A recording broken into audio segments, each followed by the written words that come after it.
welcome back po ulit sa aking YouTube channel. So, kumusta mga kasari, mga tindera-tindera na nandiyan sa kanilang mga tindahan? Kumusta po guys? Happy selling po sa ating lahat. Kahit matumal yung benta natin, okay lang, laban lang tayo sa buhay. So, talagang feel na feel ko yung pagkatumal guys ng mga nakaraang araw kasi by maulan. Sobrang maulan ng nakarang araw. So, syempre yung mga bata kasi mahilig sa mga soft drinks, sa mga ice candy, ice cream. Tapos, ayun nga, dahil maulan, malamig. So, wala na talaga bumibili ng ganun. Minsan-minsan meron lang. Tapos, yellow, mabenta sa akin ang yellow. Pag mainit ang panahon, syempre naman, 'di ba? So, ako hindi ako nawawala ng yellow. So, ayun guys. Tapos isa pa yon yung bigas, 'di ba? Dahil sobrang taas ng bigas. Ang bigas ko po ay hindi minsan-minsan lang po may bumibili kasi ang pinakamura kong bigas ay 55 pesos. So ngayon kasi guys, ang binibili ko na lang na tawag dito, na bigas ay isang klase na lang. So yung isang klase ko ay nagkakahalaga po siya ng 55 pesos per kilo. So ito po siya. Ayan. Super 160 po.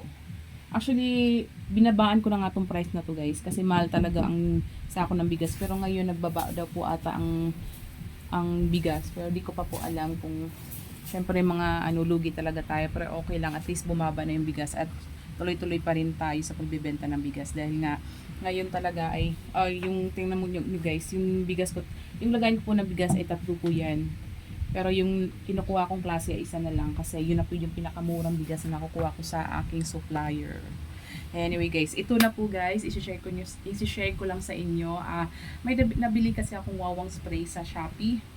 So, nung napansin ko, parang mas madami yung tubig at hindi napapatay yung langgam. So, tinry ko siya. Nung tinry ko talaga siya, ayaw, hindi napapatay yung langgam. Tapos, kahit yung mga lamok, wala, nandyan pa din siya. So, ito i-share ko sa inyo guys para makaiwas kayo sa fake versus dun sa original na wawang spray. So, nakabili naman ako ng wawang spray sa palengke. So, yun talaga ang nakita, yun talaga yung original talaga siya na wawang.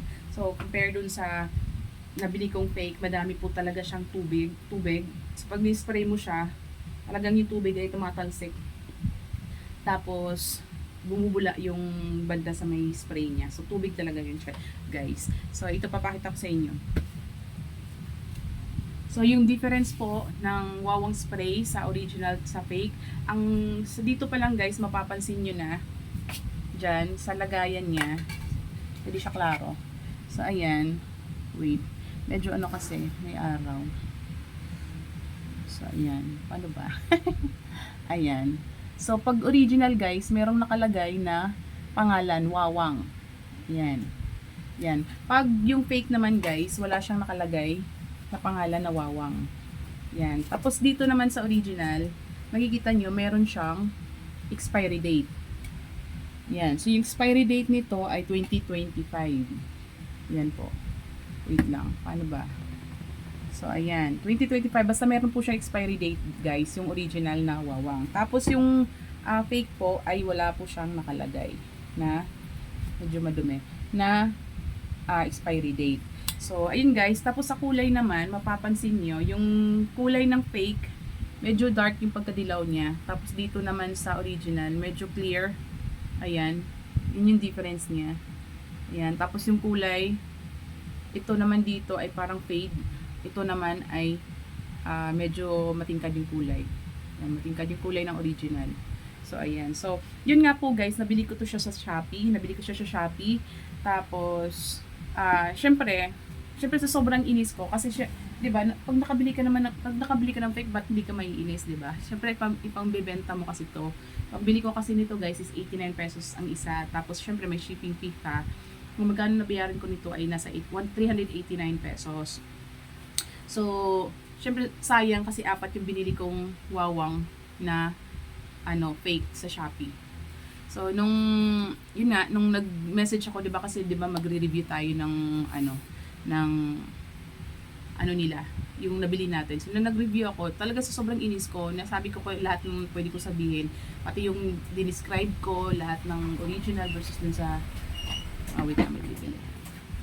So, yun guys, balik tayo, may bumili lang. So, yun nga guys, nung nag-message ako sa Shopee, sobrang inis ko, talagang nakapagsabi ako ng hindi maganda. Pero hindi naman ako nagmura doon guys. So, ano ko lang na, syempre pambenta ko, tapos fake naman po yung natanggap ko, di ba? So, nung mga ilang nung mga after after mga ilang araw, binura ni Shopee yung aking comment kasi ayaw nila nakikita ng ibang, di ba, yung sa mga bumibili din sa kanila. So, yun lang sad kasi binubura nila. Siguro naman binibigyan ni Shopee ng action yung mga ganun. Kaya lang ayaw lang nila na expose yung mga message doon kasi masisira din si supplier. Pero although, totoo talaga guys na fake talaga yung wawang spray na binibenta nila. So paano nga ba malalaman? Aside sa doon sa lagayan tsaka sa expiry date sa ilalim, yung spray, so ito yun guys. Ito ginagamit ko na lang siya pag yung parang lang, yung sa mga langgam-langgam, pero hindi pa rin talaga siya nakakapatay agad. So, sobrang damihan mo pa ng damihan para may amoy naman siya kahit papano, konti. May amoy naman siya, kaya lang hindi talaga katulad ng original. So, pag in-spray mo siya, ganito guys, may aso, wait lang. Uy, kuya, alis ka dyan. So, pag in-spray mo siya, like nito, i-spray ko siya dito sa sahig. Ganyan siya. Ayan guys, oh. Madami siyang tubig. Ayan, oh. Oh, tubig yung lumalabas yung ganyan. Oh, yan. Yan, lumalabas tubig. So, ayan, oh. Yan, buo-buo. Yan, buo. Yan, oh. Kita nyo ba? Yan, buo-buo. Tubig po siya, guys. So, ayan, oh, bumubula yung niya, yung spray niya. So, ayan. Bumubula dito. Kaya nakakapanghinayang kasi magkano din yung bili ko, 'di ba? Binibenta ko sana to sa tindahan. So bumili naman ako ulit sa doon sa palengke, nakabili naman ako sa iba sa palengke. Yun talaga ay original. Ito naman yung binibenta kong wawang spray.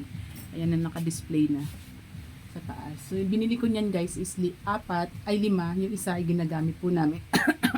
Kasi madami pong lamok dito sa amin. So, yun lamang guys ang aking sinishare. Sana tingnan nyo din yung mga binibili nyong wawang spray kasi mahal din talaga siya. Hindi basta-basta naglalabas tayo ng pera na fake din lang pala yung nabibili natin. Diba? Sayang naman yung pera. Magkano din yun. So, yun lamang guys. Maraming salamat. Maraming salamat sa panonood. Maraming salamat. Bye-bye.